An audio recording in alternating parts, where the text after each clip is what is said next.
Ayan, grabe ang hiyawan dito.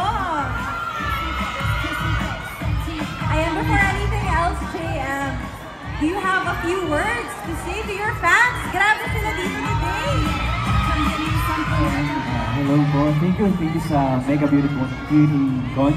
And of course, thank you sa Dear Face Family for having me po dito. At maraming salamat din siyempre sa mga kaibigan natin na dumayo pa at sumuporta dito sa event. So, thank you po. Thank you. I love it. Sobrang excited talaga ang fans today. Yan, pero chichika muna natin si JM. So, kumusta naman JM? How have you been? And I heard that you are shooting a new show. Kumusta yung experience so far? Sa ngayon sobrang busy, sobrang sinusunod ng schedule. Promo for Cinemalaya, for Child Number 82. Promo din ng Ghosting, a digital series sa I1. And malapit na rin po namin i-shoot yung sa Shake Rather and Roll for MMFF. So, sunod-sunod. Nandun yung pagod pero at the same time, happy, feeling blessed na rin. Maraming opportunities na dumadating. Yeah, super daming firsts also for you, no? And I heard na bukod sa mga first opportunities mo with the shows, the films, now you are also named as the first male ambassador for Dear Face. Anong pakiramdam na ikaw ang pinakauna for Dear Face? Ayun, pakiramdam ko, swerte talaga sa akin ng number 1. And, ayun, sobrang, parang, I feel honored na ako yung naging first male ambassador ng Dear Face. Kasi the fact na, I think, parang since then, isa sila sa mga leading na college engineering. Hindi ko alam kung anong year, pero before pa ako mag-PBB, before pa pumasok sa industry na to, aware na sa akin na parang sila Bea, sila Andrea yung endorser that time. And ayun lang, sobrang honored lang, sobrang grateful ako of course na naging parte ako ng family. And actually, it's pretty evident with how much humihiyaw ang audience natin today, no? Ang sinabi pa lang natin, Dear Face, right? And I mean, Dear Face is known, like you said, it's known to have a very charismatic roster of ambassadors, and your friend Yang is one of them.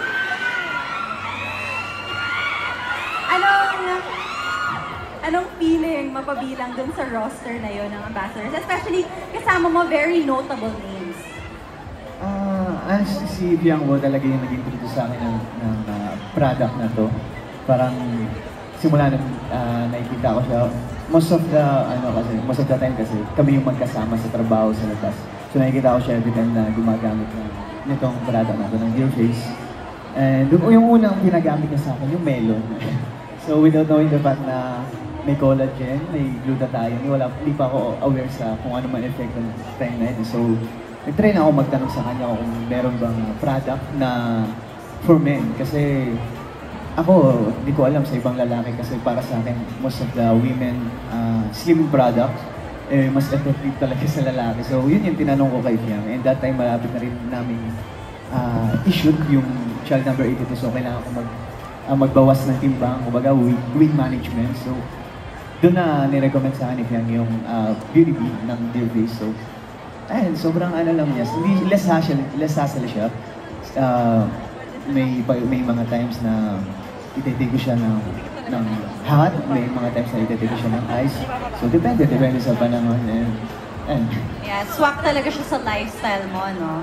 Now, bring us back to the moment na nalaman mo yung news na you are the new endorser, not just of Dear Face, but to be specific, their infamous Beauty Bean.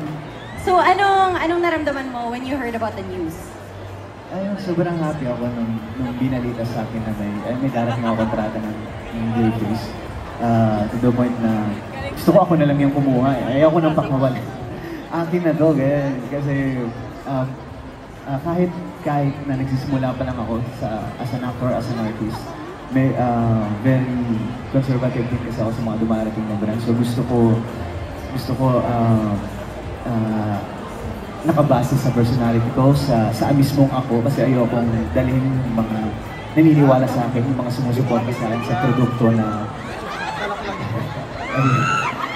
ayaw kong dalhin yung mga sumusuporta sa akin sa produkto na hindi buo yung tiwala ko. So, ayun, sobrang happy lang talaga ako na balitaan ko.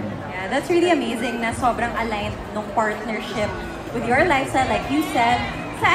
Would you say, kailan mo iniinom yung product? Or how do you like to incorporate that sa lifestyle mo? Like, do you use it post-workout? Or how do you see it?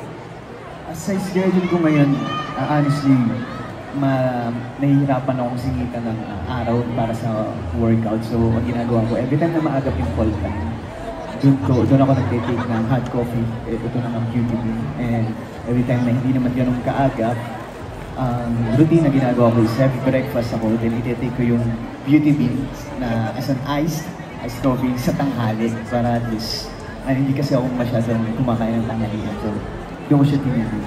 Depende sa panahon din. Yeah, and it's good na you can really switch it up depending on your mood, ano yung pangangailangan mo. Kasi sometimes, pagising mo sa umaga, you need something that really wakes you up like that.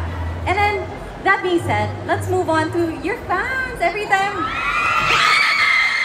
grabe, all day. This has been parang nakainom ng beauty bean na ang audience natin.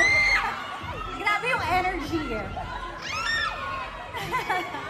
Alright, if you could give us one piece of advice, isang piece of advice lang to all of your fans here, dito sa Mega BeautyCon, who aspire to be on top of their game, just like you, what's one piece of advice na mabibigay mo sa kanila?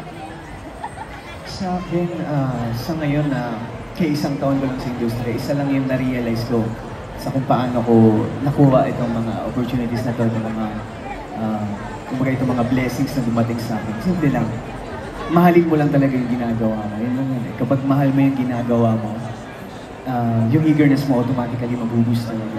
Kasi mahalin mo yung ginagawa mo, mag-set ka ng goal kung hanggang saan, kung hanggang ano yung gusto mong makuha, yung gusto mong makamtan. And kusa na lang siya darating. So, yun lang talaga eh. Mahalin mo yung, bukod sa siyempre, of course, kailangan mo rin ang konting sipag.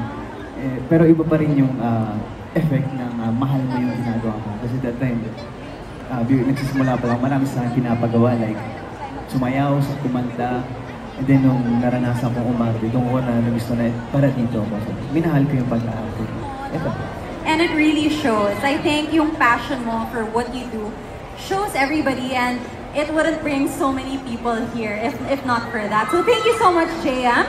Once again, the newest and first male brand ambassador of Dear May Claus. And can we have a quick photo op?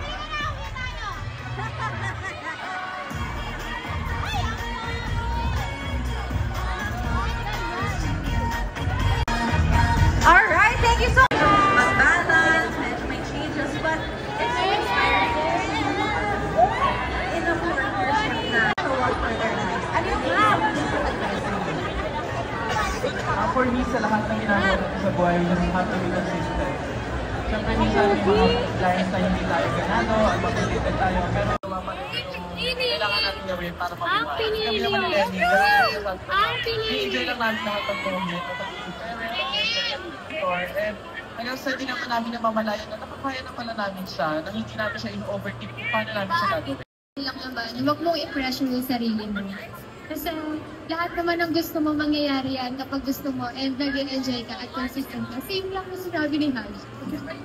I love it. And now, dito na tayo sa SM Mall of Asia, diba? I love that. Well, thank you guys so much again for joining us here with Dear Faith. Thank you. Thank you so much.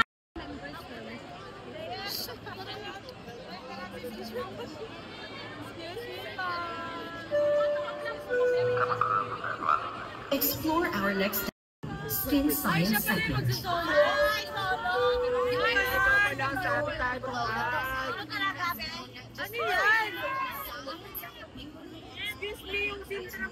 All without the stickiness. Now, you did mention earlier, hindi siya sticky at all. Yung araw mo siya mix-up or di ka nalito. Yes. Like, it's super lightweight, diba? Because of the formula. Like, ako talaga, siguro before, especially in my